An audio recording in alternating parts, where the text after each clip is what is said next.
Concerning the bursting bubble, let's look at the interest rates. These are 10-year government bonds, but it's similar for private interest rates, so it's all alike. What you see is we have here on the left-hand side huge spreads, 5 percentage points and more, and on the right-hand side we have the spreads, and in the middle we have about equal rates. At the lower end of the spectrum there is Germany, and at the upper end there are countries like Italy, Portugal, and Spain.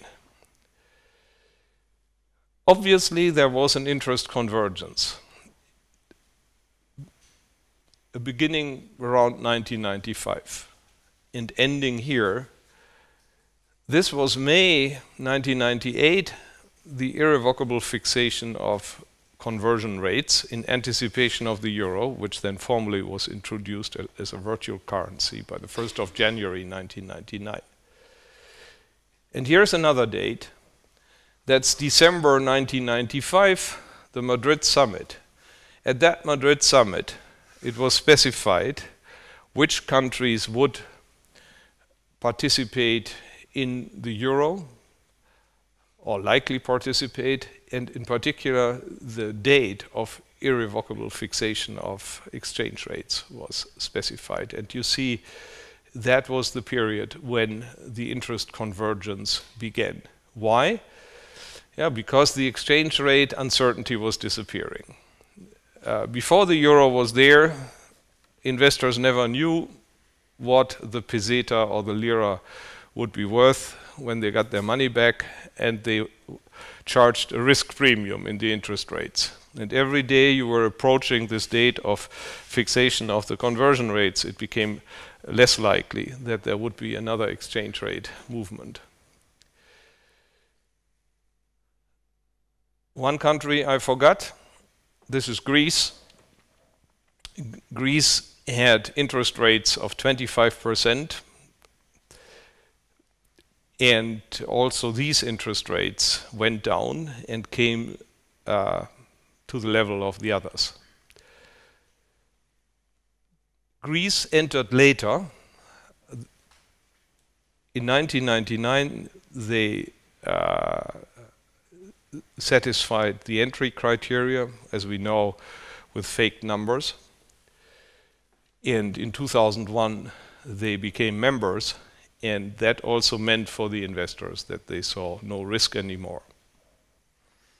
This was a period when everything seemed to function well.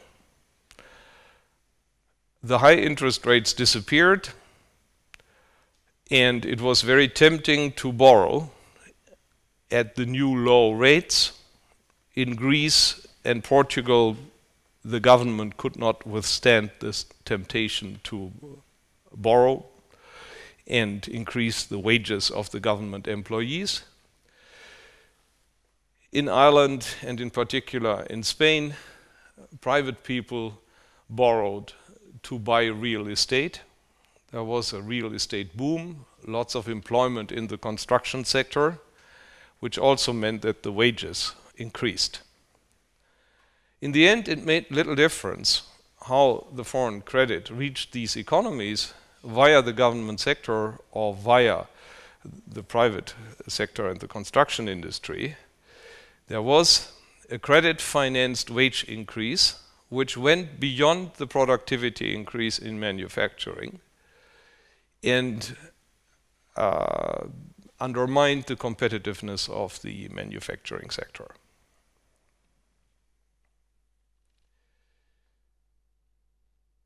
There was inflation. When wages increase in proportion to productivity, price levels stay constant.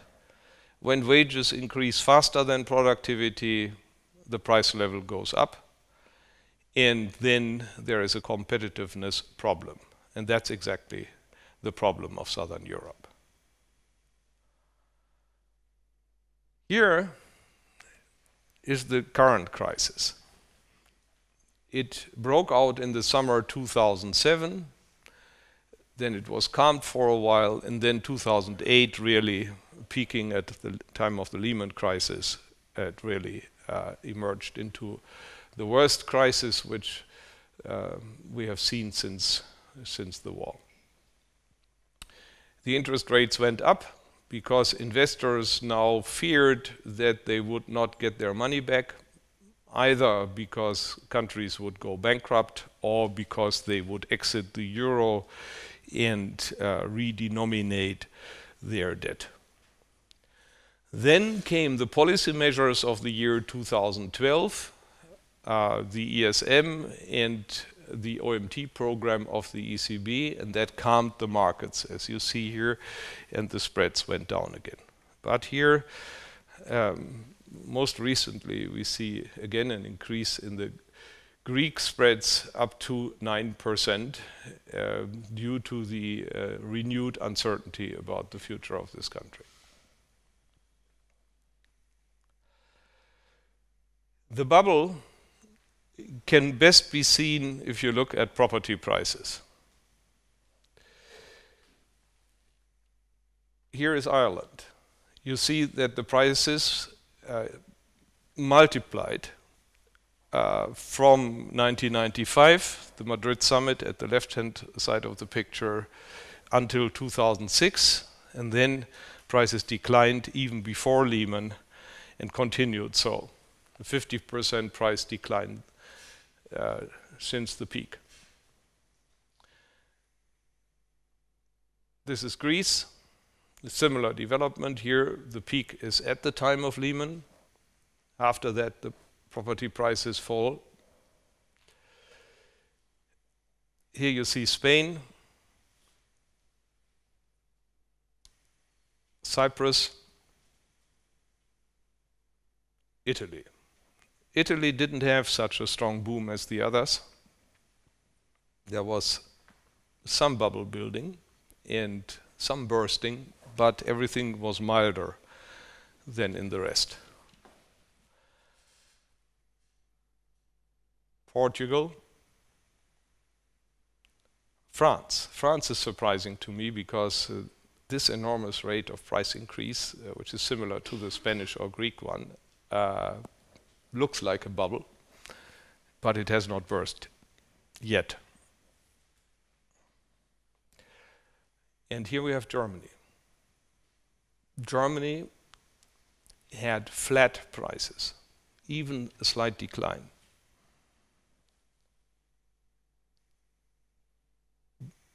Since after the construction boom was over, which followed German unification, that was around 1995, there was a slump in the German real estate market and in the construction industry. And you see the prices did not increase. But after Lehman, the prices began to increase. Why? Because of the capital movements, the capital in the first years was moving to Southern Europe and elsewhere, where it seemed to be more attractive to invest. Interest rates were some 20, 30, 40 basis points higher, and that was enough to lower the capital there. You can't see it in the picture, but there were some differences. And now, after Lehman, investors consider the world uncertain.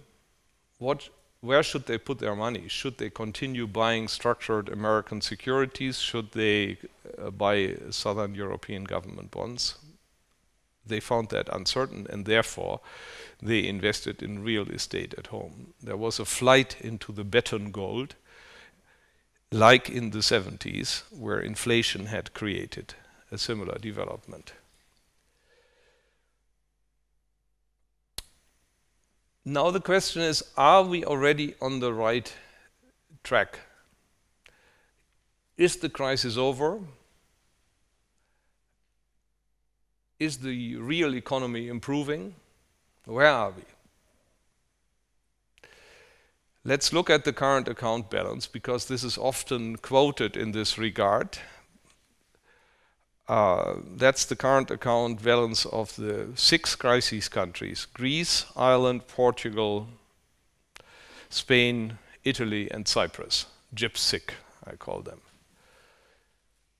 These are program countries, except Italy, but Italy received a lot of help from the ECB, so it's included here. You see the current account went to minus 200 billion in the Lehman year 2008, and since then it has improved. We are on the plus side now, plus 36.5 billion in the last year. It seems that these countries regained their competitiveness. But unfortunately, this is an illusion. First of all, it's an illusion because you should not forget that a current account is not just exports minus imports, but the net interest payments to foreign creditors is included. These interest payments enormously came down by about 60 billion euros annually. The interest payments, the net interest payments, are lower than they would have been had the net foreign debt of the crisis countries to be serviced with the interest rates of the pre-crisis year 2007. So it's surprising that the countries paid less and less interest to the rest of the world, but it is the case. So then we would be in the negative range. That is part of the explanation. Another part of the explanation you see when you look in detail at the exports and imports. You see here that the Greek exports have increased since 2009, yes. Everything has increased since 2009 in this world because we had the big recession. But they obviously struggle hard to reach their pre-crisis trend. What has happened, though, is that the imports collapsed. They left their trend and have reached the level of exports. So that's the main contributor to the improvement in the current accounts. But it is not an improvement in competitiveness, it is the collapse of the economy, period. If people are unemployed, they can't buy a flat TV set from Korea or a German car. Spain. Spain has a much better performance. You see they reached their pre-crisis trend of exports. The export performance of Spain has never been bad, and it's still good. But there was a huge current account deficit nevertheless. As you see here, the imports were on a completely different trend, but they left that trend and collapsed for a similar reason. So again, here it's an income effect rather than a substitution effect, what we see for the improvements in the current account. A similar picture would be true for the other crisis countries, which I do not want to show you here in detail.